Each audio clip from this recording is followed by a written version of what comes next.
एकूण आकडेवारी राज्यातली आपण बघतोय। ही स्थानिक स्वराज्य संस्थांची निवडणूक केवळ पक्षांच्या चिन्हांवर नाही तर नेते आणि त्यांच्या कुटुंबातील सदस्यांच्या वैयक्तिक प्रभावावर, राजकीय वारशावर आणि त्यांचा जो काही दांडगा जनसंपर्क आहे त्याच्यावर लढवली जाते। यामुळे मतदारांना एकाच वेळी अनेक राजकीय घराण्यांचं भविष्य निश्चित करण्याची संधी या मतदानातून मिळालेली आहे आणि मतपेटीत या सगळ्या राजकीय घराण्यांचं भविष्य देखील बंद झालेलं आहे आणि त्याचे कल, त्याचे निकाल आता स्पष्ट होताना सुद्धा स्क्रीनवर आपण बघतोय। पक्षनिहाय आकडेवारी स्क्रीनवर आपण पाहतोय। कोणत्या पक्ष किती जागांवर सध्या आघाडी घेताना दिसतोय। तर नाशिकमधनं देखील काही महत्त्वाचे अपडेट्स आपल्याकडे येत आहेत। भगूरमध्ये अजित पवारांच्या राष्ट्रवादीच्या प्रेरणा बलकवडे विजयी झालेले आहेत। त्यांची थोड्याच वेळापूर्वी आपण प्रतिक्रिया बघितली होती।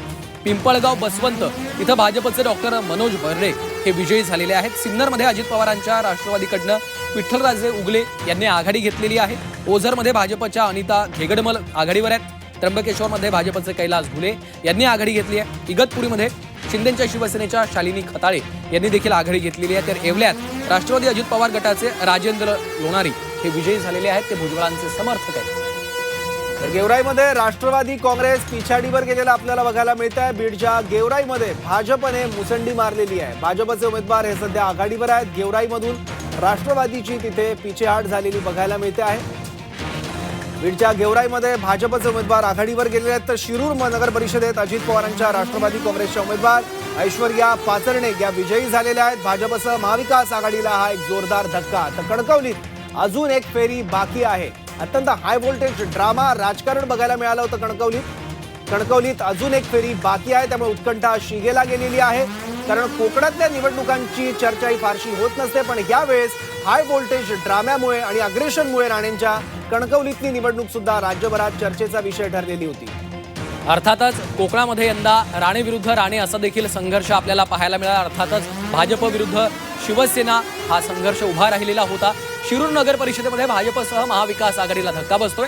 राष्ट्रवादीच्या ऐश्वर्या पाचरणे तिथं विजयी होताना दिसत आहेत। भाजपसह महाविकास आघाडीला शिरूर नगर परिषदेमध्ये धक्का आपल्याला पाहायला मिळतोय। तर परभणीमध्ये पाथरी नगरपालिकेत काँग्रेसचे उमेदवार जुनेद खान हे दुसऱ्या फेरीअंती आघाडीवर आहेत। अकोल्यात मूर्तिजापुरात अपक्ष उमेदवारांना सुरुवात केलेली आहे। संदीप सरनाईक आणि त्यांच्या पत्नी शुभांगी सरनाईक ह्या विजयी झालेल्या आहेत मूर्तिजापूरमध्ये। तर मंगळवेढा नगरपालिका निवडणुकीत भाजप आमदार समाधान आवताडे यांना मोठा धक्का बसलाय, कारण त्यांच्या काकू विरोधी तीर्थक्षेत्र विकास आघाडीतून विजयी झालेल्या आहेत। सुनंदा आवताडे यांनी भाजपच्या सुजाता जगताप यांचा अवघ्या 160 मतांनी पराभव केलेला आहे। एक मत हे अतिशय महत्त्वपूर्ण असतं। स्थानिक स्वराज्य संस्थांच्या निवडणुकीमध्ये निकाल फिरवण्याची ताकद या एकेका मतात असते। त्यामुळे स्थानिक स्वराज्य संस्थांच्या निवडणुकांमध्ये प्रचंड चुरस प्रत्येक पक्षात, प्रत्येक नेत्याची आपल्याला बघायला मिळते। तर अंबडमध्ये भाजपच्या देवयानी कुलकर्णी विजयी झालेले आहेत। देवयानी या अंबडच्या नगराध्यक्षपदाच्या उमेदवार, त्यांचा आता विजय झालेला आहे। अंबडमध्ये भाजपला यश मिळताना दिसतंय। भाजपच्या देवयानी कुलकर्णी यांचा तिथं विजय झाल्याचं आपण पाहतोय। जालन्यामधलं एकदा चित्र पाहूयात। जालन्यामध्ये एकूण 3 नगराध्यक्षपदाच्या जागा, त्यापैकी 2 भाजपच्या वाट्याला जात आहेत आणि राष्ट्रवादी शरद पवार पक्षाच्या वाट्याला 1 जागा जाताना आपल्याला जालन्यात पाहायला मिळते। अंबडमध्ये जालन्यातल्या भाजपच्या नगराध्यक्ष उमेदवार देवयानी कुलकर्णी यांचा विजय झालेला आहे। तर भोकरदनमध्ये राष्ट्रवादी शरद पवार पक्षाच्या नगराध्यक्षपदाचे उमेदवार आघाडीवर आहेत। परतूरमध्ये भाजपचे नगराध्यक्षपदाचे उमेदवार प्रियंका राक्षे यांनी देखील परतूरमधनं आघाडी घेतलेली आहे। आणखी एक प्रतिष्ठेची निवडणूक ती म्हणजे कंधारमधली। भद्रावती नगरपालिकेत शिवसेनेने बाजी मारलेली आहे। शिवसेनेचे प्रफुल्ल चटकी 2470 मतांनी सध्या आघाडीवर आहे। भद्रावती नगरपालिकेत शिवसेनेनं बाजी मारलेली आहे। आणखी एक प्रतिष्ठेची निवडणूक ती म्हणजे कंधारमधली। काँग्रेसचे शहाजी नळगे विजयी झालेले आहेत। राष्ट्रवादीचे आमदार प्रताप पाटील चिखलीकर यांना मोठा धक्का बसलेला आहे कंधारमध्ये, कारण प्रताप पाटील चिखलीकर हे स्वतः जातीने या निवडणुकीत उपस्थित होते, लक्ष देत होते प्रत्येक हालचालीवर, प्रत्येक रणनीतीवर, पण तरी सुद्धा काँग्रेसचे शहाजी नळगे विजयी झालेले आहेत कंधारमधून। तर मनमाडमधनं देखील एक महत्त्वाचं अपडेट आपल्यापर्यंत येते। कमलाबाई वाल्मिक आंधळे शिवसेना शिंदे गटाच्या उमेदवार, त्यांचा त्या ठिकाणी विजय झालेला आहे। तर माजी नगराध्यक्ष यांच्या पत्नी कीर्ती धात्रक यांचा मात्र पराभव झाल्याचं आपण पाहतोय। सांगलीमधनं काही अपडेट्स आहेत। ईश्वरपूर नगर परिषदेच्या निवडणुकीत भाजप महायुतीला मोठा धक्का बसलाय। राष्ट्रवादी शरद पवार गटाचे जयंत पाटील यांची एकहाती सत्ता येताना आपल्याला पाहायला मिळते। तर संदीप सरनाईक आणि शुभांगी सरनाईक या विजयी झाल्यात। अकोल्यात अपक्ष उमेदवार पती पत्नी यांचा विजय झाल्याचं आपल्याला पाहायला मिळतं आहे। तर सांगलीमध्ये आपण पाहत होतो राष्ट्रवादी शरद पवार गटाचे जयंत पाटील यांची एकहाती सत्ता येताना आपल्याला सांगलीत दिसते।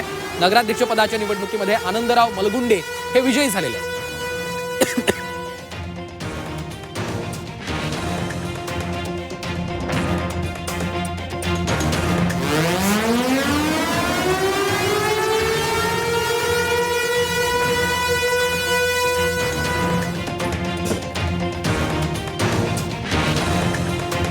तर सुनंदा अवताडे या ठिकाणी आपण पाहतोय तीर्थक्षेत्र विकास आघाडीतनं सुनंदा यांचा विजय झालेला आहे. मंगळवेढ्यामध्ये भाजपचे आमदार सुनंदा अवताडे यांचा 160 मतांनी विजय झाला आहे. सांगलीच्या शिराळा इथं भाजप शिवसेनेची सत्ता आपल्याला येताना दिसते. भाजप शिवसेना युतीचे 11 उमेदवार तिथं विजयी झाले आहेत. नगराध्यक्षपदी शिवसेनेचे पृथ्वीसिंग नाईक हे विजयी होताना दिसत आहेत. दोन्ही राष्ट्रवादी काँग्रेसचे 6 उमेदवार त्या ठिकाणी विजयी होताना आपल्याला पाहायला मिळत आहेत.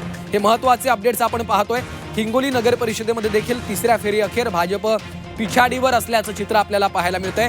शिवसेना शिंदे गटाच्या उमेदवार रेखा बांगर सध्या आघाडीवर असल्याचं आपल्याला पाहायला मिळतंय. तर परभणीमध्ये देखील आपण बघितलं असेल सेलू नगर परिषदेत भाजपचे उमेदवार मिलिंद सावंत आघाडीवर आहेत. काँग्रेसच्या उमेदवाराला त्यांनी मागे टाकलेला आहे. लातूरमधनं काही अपडेट येत आहेत. निलंग्यात भाजपचे नगराध्यक्षपदाचे उमेदवार संजय राज हलगरकर यांनी आघाडी घेतलेली आहे. अमरावतीच्या धामणगाव रेल्वे इथं भाजपचे आमदार प्रताप अडसड यांच्या बहीण अर्चना अडसड रोठे या विजयी झालेल्या आहेत. तर धामणगाव रेल्वे नगर परिषदेमध्ये काँग्रेसचा सुपडा साफ होताना आपल्याला पाहायला मिळतोय. धामणगाव रेल्वे इथं भाजपचे 20 पैकी 20 नगरसेवक विजयी झालेत. एक मोठी आणि महत्त्वाची बातमी आपल्याला अमरावतीमधनं आपल्यापर्यंत येते. तर कणकवलीमध्ये एक महत्त्वाची अपडेट आहे. कणकवलीमध्ये अजून एक फेरी सध्या बाकी आहे. मात्र कणकवलीत संदेश पारकर यांनी 84 मतांची आघाडी घेतलेली आहे. कणकवलीत अजून एक फेरी सध्या बाकी आहे. संदेश पारकर यांनी 84 मतांची आघाडी घेतल्याचं चित्र आपल्याला तिथं पाहायला मिळतंय. हिंगोलीमध्ये शिवसेनेच्या उमेदवार आघाडीवर आहेत. रेखा बांगर यांनी हिंगोलीमधून आघाडी घेतल्याचा आपल्यापर्यंत महत्त्वाचा अपडेट आहे. रेखा बांगर या आमदार संतोष बांगर यांच्या भावजाई आहेत. तिसऱ्या फेरी अखेर भाजप तिथं पिछाडीवर गेल्याचं चित्र आपल्याला पाहायला मिळत आहे.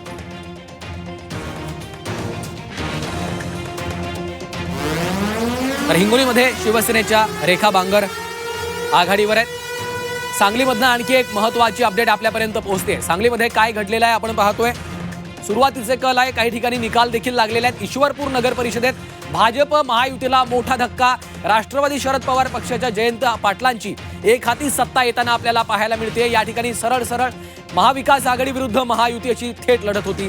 राष्ट्रवादी शरद पवार पक्षाचे 23 उमेदवार आपल्याला विजयी होताना पाहायला मिळतात. अर्थात जयंत पाटलांची एक हाती सत्ता ईश्वरपूरमध्ये आपल्याला पाहायला मिळते. तर बल्लारपूर नगरपालिकेमध्ये काँग्रेसने आघाडी घेतलेली आहे. बल्लारपूरमधनं काँग्रेसच्या अलका वाढई यांनी 288 मतांनी आघाडी घेतलेली आहे. एक एक मत या निवडणुकीमध्ये अत्यंत महत्त्वाचं असतं. 288 मतांनी सध्या त्या आघाडीवर असल्याचं चित्र आपण पाहतोय. काँग्रेसच्या अलका वाढई 288 मतांनी आघाडीवर आहेत. बल्लारपूर नगरपालिकेमधलं हे चित्र आहे. काँग्रेसनं सध्या तिथं आघाडी घेतल्याचं चित्र आपल्याला पाहायला मिळत आहे. तर काँग्रेसच्या अलका या ठिकाणी त्या उमेदवार आहेत, त्यांनी आघाडी घेतलेली आहे. अलका वाढई 288 मतांनी आघाडीवर आहेत.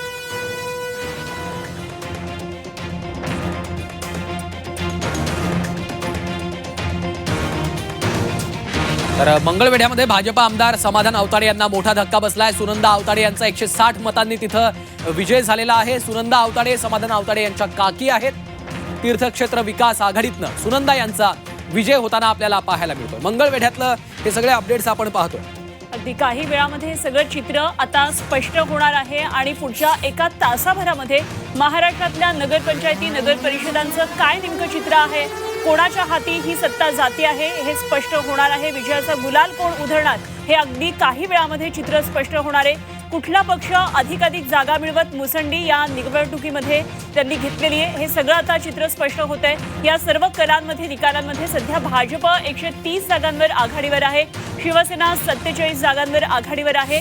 तर राष्ट्रवादी 33 जागांवर, शिवसेना उद्धव बाळासाहेब ठाकरे पक्ष 7 जागांवर, राष्ट्रवादी 6, काँग्रेस 25 जागांवर, मनसे आतापर्यंत एका जागावर आघाडीवर होता मात्र अजून कुठेही विजय मिळालेला नाहीये आणि इतर असे 39 जागांवर आघाडीवर असल्याचं या ग्राफिक्सच्या माध्यमातून आपण पाहतोय.